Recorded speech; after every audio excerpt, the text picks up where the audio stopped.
The morning sun cast long shadows across the abandoned mining colony of Kepler 442b as Maya Chen walked through the dusty streets with her water purification kit. At 19, she was one of the youngest members of the human settlement team, but her expertise in xenobiology made her invaluable to the terraforming project. The planet had been deemed habitable 3 years ago, though the water sources remained contaminated with strange mineral deposits that made them toxic to most Earth-based life forms. Maya hummed softly as she worked, her portable lab humming with activity as it processed another sample from the underground springs. The readings were promising today. After months of genetic modification and filtration experiments, she might finally have cracked the code to making this world's water safe for human consumption. The colony desperately needed this breakthrough. Their supplies from Earth were running dangerously low, and the next cargo ship wasn't due for another 8 months. As she packed up her equipment near the old mining shaft, a sound stopped her cold. It was unlike anything she had ever heard, a low, rumbling vibration that seemed to come from deep within the planet itself. The sound was rhythmic, almost like breathing, but impossibly large. Maya's scientific curiosity overrode her caution as she followed the sound deeper into the mining complex. The abandoned tunnels stretched for miles underground, carved out by the previous mining operation that had mysteriously vanished 50 years ago. The corporate records spoke of equipment failures and communication blackouts, but no bodies were ever found. Most humans assumed the miners had simply evacuated when the operation became unprofitable. Maya had always suspected there was more to the story. The breathing sound grew stronger as she descended, her helmet light cutting through the darkness. Strange, crystalline formations jutted from the tunnel walls, pulsing with a faint blue luminescence. Maya had seen similar formations in her water samples, but never this large or this active. The crystals seemed to respond to her presence, growing brighter as she passed. After 20 minutes of careful navigation through the winding tunnels, Maya emerged into a vast underground cavern. Her breath caught in her throat at the sight before her. The space was enormous, easily the size of a football stadium, with a high domed ceiling covered in the same glowing crystals. But it wasn't the size of the cavern that shocked her. It was its occupant. Coiled in the center of the space was a creature beyond her wildest imagination. It was dragon-like in appearance, but unlike the mythical beasts of human folklore. This being was clearly alien in origin. Its scales shimmered with an opalescent quality that shifted between deep purples and silver, each one the size of Maya's hand. The creature's body was serpentine and elegant, stretching over 200 feet from nose to tail. 6 limbs extended from its torso, 4 legs ending in delicate clawed hands, and 2 magnificent wings that were currently folded against its sides. But what struck Maya most was the creature's obvious condition. The dragon's scales, while beautiful, appeared dull and cracked in places. Its massive chest rose and fell with labored breathing, and when it lifted its head to look at her, she could see that its large, intelligent eyes were clouded with exhaustion and pain. This was a being in distress. The dragon's head was elongated and graceful, with elegant horns curving back from its skull. When it opened its mouth to speak, Maya was amazed to hear words in perfect English, though the voice was like distant thunder rolling across mountains. "Human child," the dragon said, each word carefully formed, despite the obvious effort it required. "You have found me at last." Maya's scientific training kicked in, overriding her initial shock. She stepped forward cautiously, her hands raised in what she hoped was a universal gesture of peace. "I'm Maya," she said, her voice echoing in the vast space. "Are you injured? You look like you're in pain?" The dragon's enormous eyes focused on her with an intelligence that was clearly ancient and profound. "I am Viridian," it replied, lowering its great head closer to her level. and I have been dying slowly for over 300 of your Earth years.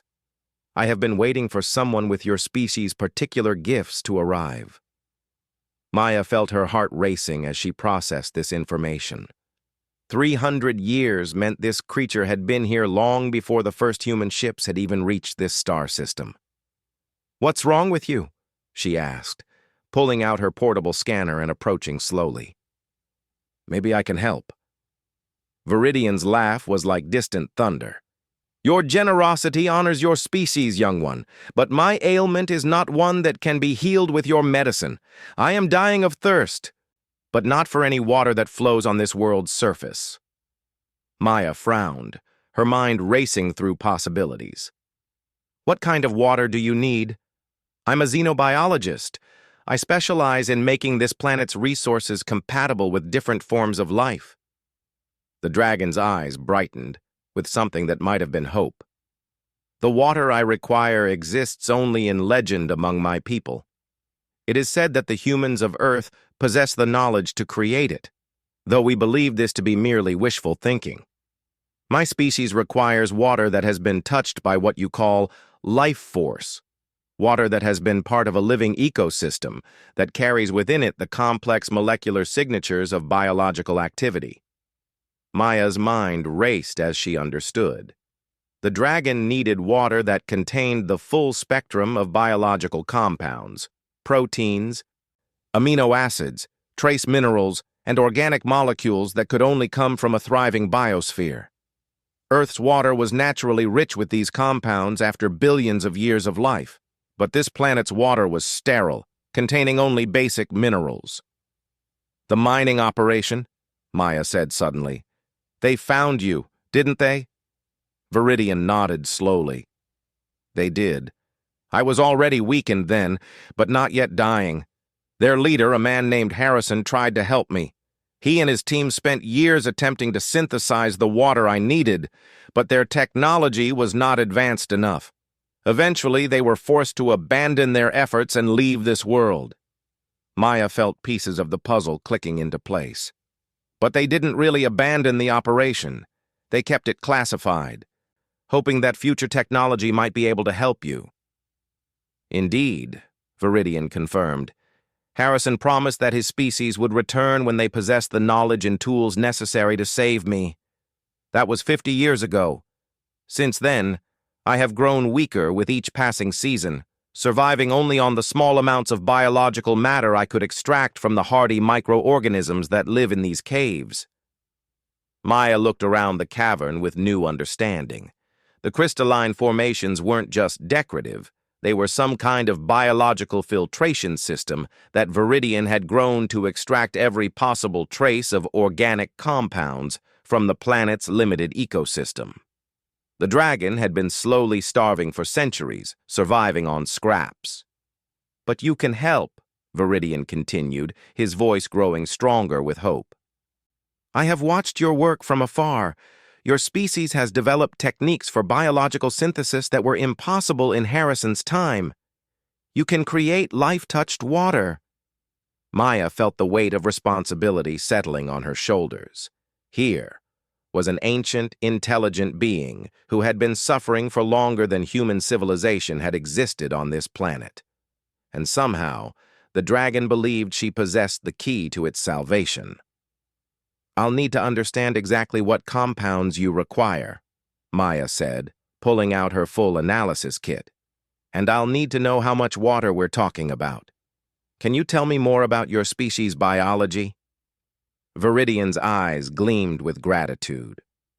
"My species, the Threnody, evolved on a world rich with what you would call super life, organisms that had achieved perfect biological harmony.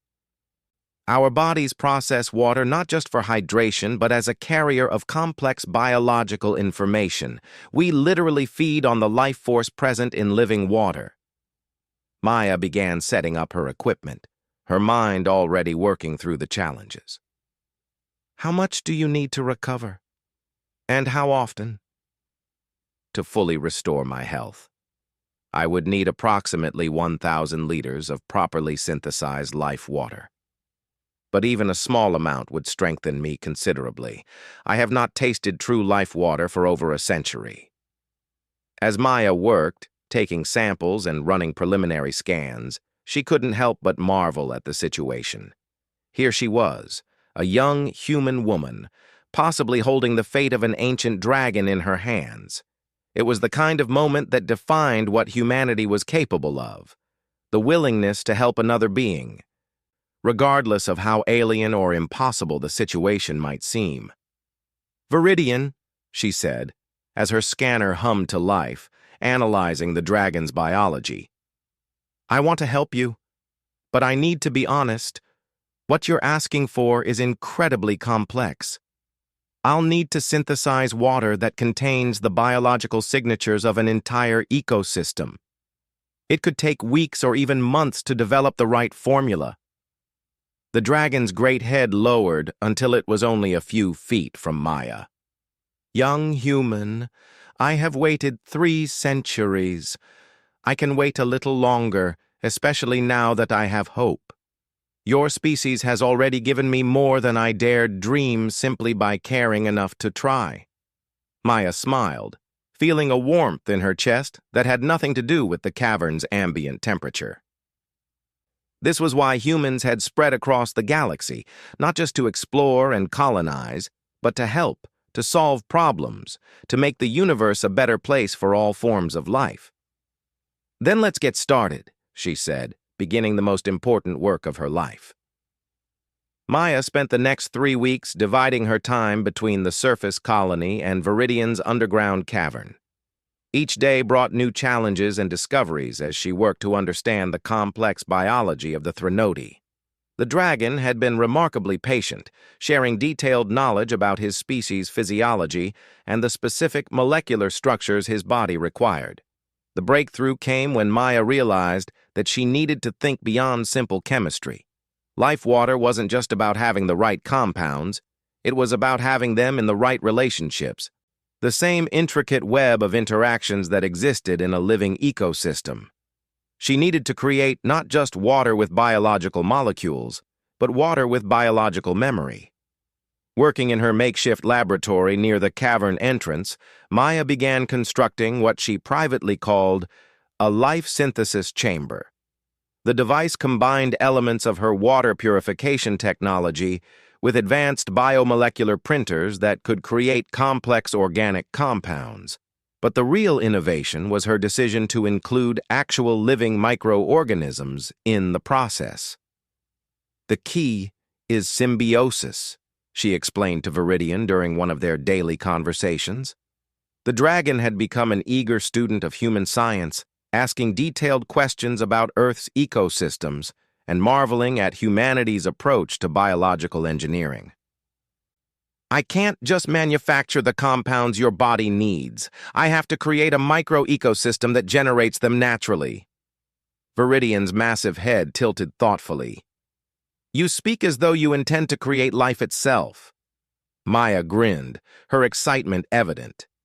"In a way, I am.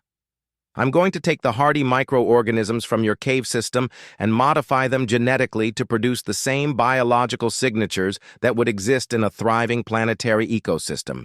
Then I'll create a controlled environment where they can live and reproduce in the water I synthesize for you." The dragon's eyes widened with something approaching awe. "Your species truly is remarkable. You do not simply solve problems. You create entirely new forms of life to solve them." Over the following days, Maya worked with intense focus, modifying bacterial cultures and designing microenvironments that could exist within the dragon's water supply. She created specialized algae that could produce complex proteins, engineered bacteria that generated the specific amino acid sequences Viridian's body craved, and designed microscopic fungi that could break down and recycle organic compounds in exactly the way a natural ecosystem would.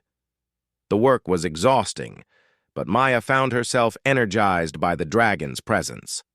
Viridian was an incredible conversationalist, with centuries of knowledge about the galaxy and a deep philosophical understanding of life and consciousness that challenged Maya's thinking in profound ways. During her breaks, they would discuss everything from the nature of intelligence to the mathematics of biological harmony. "Tell me about Earth," Viridian requested one afternoon as Maya calibrated her biosynthesizers. "I have heard legends of a world where life exists in perfect abundance, where every drop of water carries the songs of 1 billion different organisms." Maya paused in her work, trying to find words to describe her homeworld to a being who had never experienced a natural biosphere. "It's beautiful," she said finally. "The oceans are full of life. Everything from microscopic plankton to massive whales. The air itself carries pollen and spores and the breath of forests. When it rains, the water that falls has already been part of clouds, rivers, plants, animals. Every molecule has been recycled through living systems thousands of times." Viridian's breathing deepened, a sound like wind through vast chambers. "And humans simply took this for granted when they first evolved?" Maya laughed. "Completely. We didn't even realize how special it was until we started visiting other worlds. Most planets have water, but it's dead water, just hydrogen and oxygen and basic minerals. Earth's water is alive." As the days passed, Maya began to see improvements in Viridian's condition. The small test samples of life water she had been giving him were having a noticeable effect. The dragon's scales began to regain their lustrous shine. His breathing became less labored, and his movements showed increased strength and grace. But it wasn't just Viridian who was changing. Maya found that her time with the dragon was transforming her understanding of what it meant to be human. Viridian's perspective on humanity was both humbling and inspiring. To him, humans weren't just another species. They were beings of impossible generosity and creativity, willing to spend weeks of their short lives helping a stranger from an alien world. "Your people fascinate me," Viridian said one evening as Maya worked on scaling up her biosynthesis process. "You have such brief lifespans compared to my kind, yet you spend your precious time so freely to help others. Among the Threnodi, such generosity would be considered almost divine." Maya looked up from her work, considering this. "I think it's because we know our time is limited that we want to make it count. Helping you isn't a burden. It's a privilege. How many humans get the chance to save the life of an ancient dragon?" As her synthesis chambers hummed to life, producing the first large batch of life water, Maya couldn't help but feel a deep sense of pride in her species. This was what humanity brought to the galaxy, not just advanced technology or military might, but the willingness to care about others, to solve impossible problems, to create new life where none existed before. The moment of truth came on a Thursday morning when Maya finally had produced enough life water for Viridian to drink deeply for the first time in over a century. She had created nearly 200 liters of the precious fluid, each drop teeming with the complex biological signatures that the dragon's body craved. Viridian approached the specially designed basin with obvious reverence.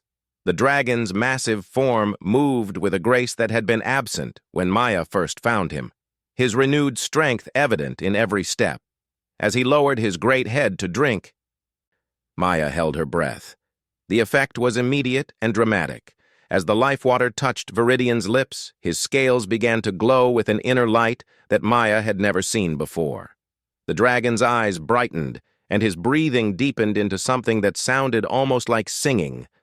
Color flooded back into his magnificent wings, revealing intricate patterns that had been hidden beneath the dullness of his long starvation. Viridian drank for nearly an hour, consuming every drop Maya had prepared. When he finally lifted his head, the transformation was remarkable. The ancient dragon stood tall and proud, his massive form radiating health and vitality. The crystalline formations throughout the cavern responded to his renewed life force, blazing with brilliant blue light that turned the underground space into something magical. "Young Maya," Viridian said, his voice now resonant with power and joy. "You have given me more than life. You have given me hope for the future of our two species." Maya felt tears streaming down her face as she watched the magnificent being stretch his wings for the first time since she had known him. "How do you feel?" Viridian's laugh was like music now, rich and full of harmonics that made the very air seem to dance. "I feel as though I have awakened from a dream of death into a world of infinite possibility. But more than that, I feel gratitude beyond words for the kindness of humanity." As they celebrated this moment of triumph, neither Maya nor Viridian realized that their actions were being observed. Deep in the colony's communication systems, automated monitoring protocols had been triggered by the unusual energy signatures emanating from the underground caverns. Signals were already racing across space, carrying news of the discovery to various interested parties, some friendly, others decidedly less so. Maya's success in creating life water was more than just a personal victory or even a triumph of human ingenuity.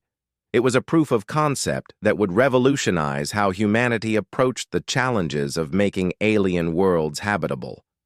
But it was also something that would attract attention from those who saw the creation of life as a power too dangerous to be left in human hands. For now, though, Maya simply basked in the joy of having saved a life and forged a friendship that spanned species and centuries. She had given Viridian the gift of life, but the dragon had given her something equally precious, a deeper understanding of what it truly meant to be human. As Viridian tested his restored strength by taking his first flight in decades, circling the vast cavern with powerful wing beats that stirred the air into swirling currents, Maya began planning the next phase of their work together. She had saved one dragon, but Viridian had hinted that others of his kind might still exist elsewhere in the galaxy, similarly weakened and waiting for salvation. The synthesis of life water had been just the beginning. Maya realized she was about to embark on a mission that could change the fate of an entire species and establish humanity as something unprecedented in galactic history. A race that created life to save life, that wielded the power of biological creation not as a weapon, but as an instrument of healing and hope.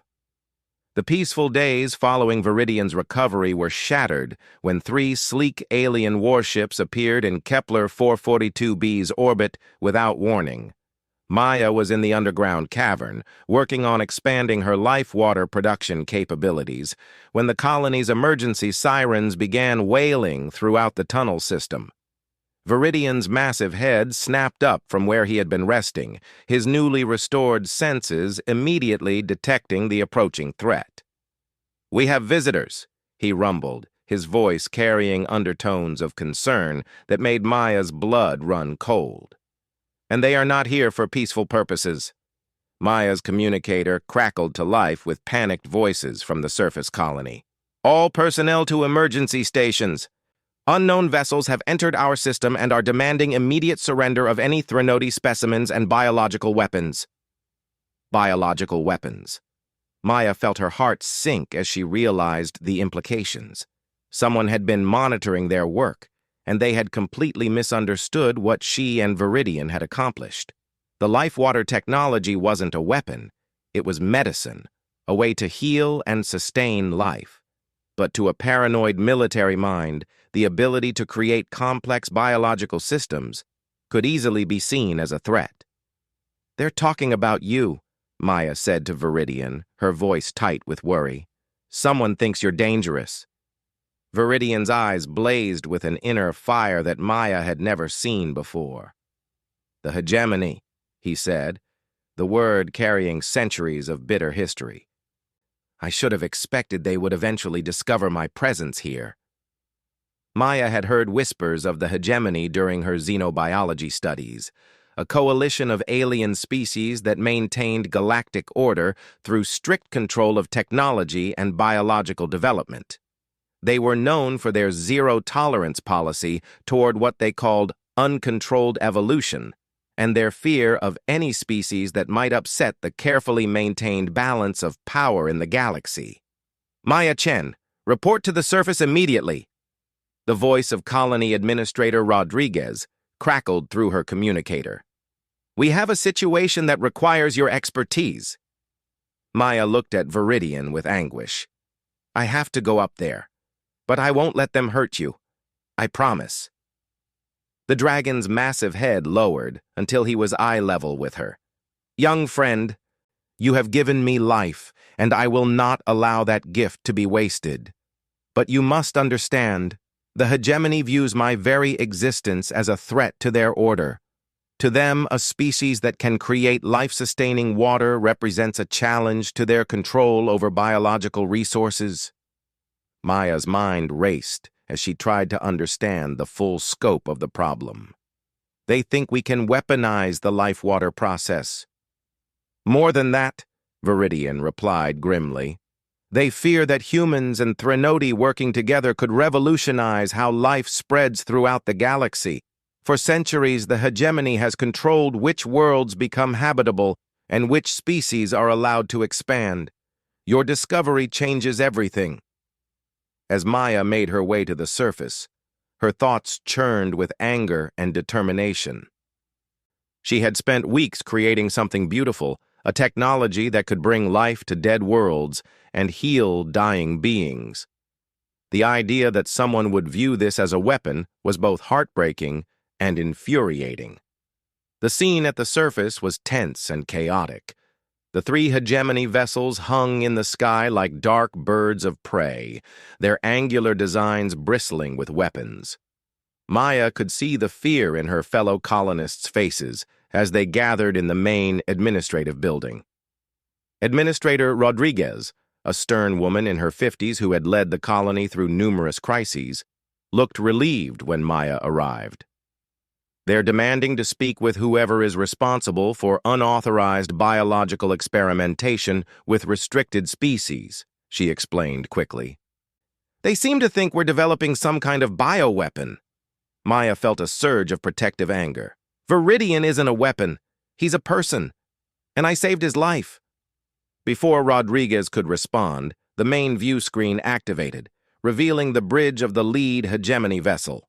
The being that appeared was tall and insectoid, with multiple arms and compound eyes that glittered with cold intelligence. When it spoke, its voice was translated into flat, emotionless English. "I am Sector Commander Zix of the Hegemony Biological Control Authority. You will immediately surrender any Threnody specimens and all research related to unauthorized life synthesis. Failure to comply will result in the sterilization of this entire world." Maya stepped forward before Rodriguez could stop her. "There are no specimens here. There's a living, intelligent being named Viridian who was dying of thirst until I helped him. What we've done isn't a threat to anyone. It's medicine." Zix's compound eyes focused on Maya with unsettling intensity. "You are the human responsible for the biological synthesis? You will accompany us for questioning. The creature will be contained for study." "Absolutely not," Maya said, her voice ringing with conviction. "Viridian is under the protection of Earth Colonial Authority. He's a refugee, not a prisoner." The alien commander's mandibles clicked in what might have been laughter. "Your species' naive idealism is well documented, human.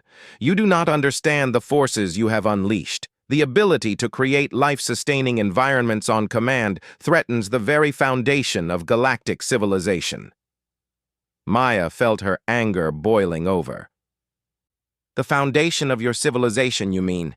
You're afraid that if other species can create their own life-supporting worlds, they won't need to beg for your permission to expand." Rodriguez grabbed Maya's arm, trying to pull her back, but Maya shook her off. She was done being diplomatic with beings who saw life itself as a threat to be controlled. "You want to know what humans are capable of?" Maya continued, stepping closer to the view screen. "We're capable of spending weeks of our lives to save a dying stranger. We're capable of creating new forms of life to heal instead of harm. We're capable of seeing the universe as a place to nurture growth instead of restricting it." Before Zix could respond, the ground beneath the colony began to rumble. Maya smiled, recognizing the sound immediately. Viridian was coming. The ancient dragon burst from the earth near the colony's central plaza, his massive form rising into the sky with powerful wing beats. But he wasn't alone. Maya gasped as she saw dozens of other shapes following him, other Threnodi, smaller and clearly younger, but moving with obvious strength and purpose. Viridian's voice boomed across the settlement, amplified by some quality of his restored biology that made his words carry impossible distances. "Commander Zix, I am Viridian, elder of the Threnodi Council. These humans are under my protection." The hegemony commander's compound eyes widened with what might have been shock. Impossible. Our intelligence indicated only one dying survivor remained on this world. Viridian hovered in the air above the colony, his massive wings creating powerful downdrafts that sent dust swirling through the streets. "Your intelligence was deliberately incomplete. When the humans began their work to save my life, I sent signals to others of my kind who had been hiding throughout this system. 23 Threnodi have answered my call, all strengthened by the life water that young Maya created." Maya watched in amazement as the smaller dragons arranged themselves in a protective formation around the colony. They were beautiful beings, each unique in their scale patterns and coloring, but all sharing the same graceful intelligence that she had come to love in Viridian. "The human Maya Chen has not created a weapon," Viridian continued, his voice carrying absolute authority. "She has created hope. For the first time in centuries, my people can envision a future where we do not merely survive, but thrive. And we will not allow that future to be stolen by those who fear change." Zix's image flickered with what Maya recognized as barely controlled fury. "The hegemony will not permit unauthorized biological development to threaten galactic stability. We have the authority to sterilize this entire system." Viridian's laugh was like distant thunder, but there was no humor in it.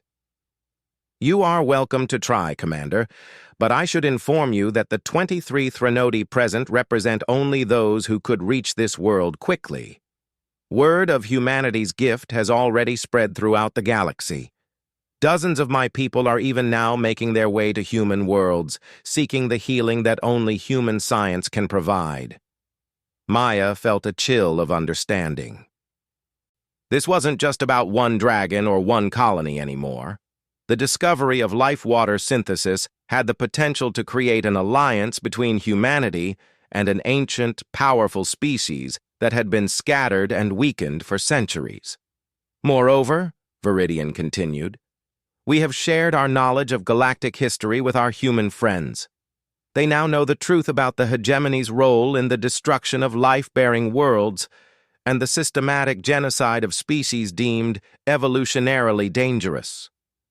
Maya looked around at her fellow colonists, seeing understanding dawn in their faces. The hegemony wasn't just afraid of biological weapons. They were afraid of losing their stranglehold on who got to live and who got to thrive in the galaxy. Administrator Rodriguez stepped forward, her voice carrying new resolve. "Commander Zix, I am formally notifying you that this world is now under joint human Threnodi governance. Any attempt to interfere with our peaceful biological research will be considered an act of war against both our species." The silence that followed was deafening. Maya held her breath, knowing that the next few moments would determine whether this confrontation ended in peace or violence. Finally, Zix spoke, his translated voice flat with suppressed rage. "This matter is far from over. The Hegemony Council will not allow this precedent to stand." The 3 warships began to withdraw, but Maya could see additional vessels appearing at the edge of the system, reinforcements, arriving to observe and report on this unprecedented development. As the immediate threat receded, Viridian landed gracefully beside Maya, his massive presence somehow comforting despite his size. "You have done more than save my life, young friend. You have changed the course of galactic history." Maya looked up at the magnificent being who had become so much more than a patient. He had become a symbol of what humanity could accomplish when it chose to heal rather than harm. "What happens now?" Viridian's eyes gleamed with ancient wisdom and newfound hope. Now we build something that has never existed before. A true partnership between species based not on domination, but on mutual aid. We will show the galaxy that there is another way to live among the stars. As Maya watched the other Threnodi settle around the colony, she realized that her simple mission to purify water had become something far greater. She had not just saved a dying dragon, she had helped birth a new kind of civilization, one where the power to create life was used to heal the wounds of centuries and open up infinite possibilities for growth and cooperation among the stars. The hegemony would undoubtedly return with greater force, but Maya was no longer afraid. Humanity had found allies who shared their vision of a universe where life was nurtured rather than controlled. Together they would face whatever challenges lay ahead, armed with the most powerful weapon of all, the determination to help others thrive.